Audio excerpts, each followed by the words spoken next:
les militaires, les soignants, les forces de sécurité dans un premier temps. On écoute tout de suite les explications de Maud Ninov.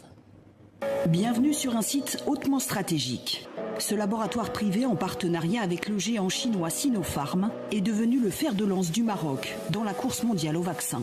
On se trouve actuellement au niveau de l'usine où on fabrique les formes injectables et stériles, et notamment la seringue pré-remplie. La seringue pré-remplie pour un vaccin prêt à l'emploi, adapté aux conditions sanitaires du continent africain. Nous sommes les seuls à avoir introduit cette forme il y a à peu près une dizaine d'années. Et les seuls encore aujourd'hui à la fabriquer en Afrique. Le laboratoire est déjà prêt à tripler sa production pour le vaccin chinois. Et donc les volumes tels que nous les avons discutés avec les différents partenaires peuvent être largement honorés par Sotema.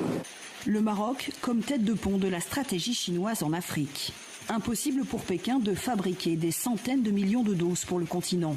Pour autant, le Maroc ne servira qu'à conditionner le vaccin.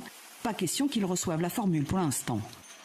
Si on doit vacciner très rapidement, comme on dit en décembre, ils se feront sûrement vacciner par du produit fini importé de Chine. Donc je ne pense pas qu'on puisse faire aussi vite du tech transfert d'un site chinois vers un site marocain. Par contre, si Sotema devrait le faire, ça prendrait en moyenne entre 3 et 6 mois pour avoir du produit fini marocain. Donc pour le printemps 2021. Inch'Allah. Mais cet accord avec les Chinois reste une opportunité pour le Maroc. Les autorités ambitionnent de vacciner 80% des citoyens de plus de 18 ans, soit plus de 20 millions de personnes.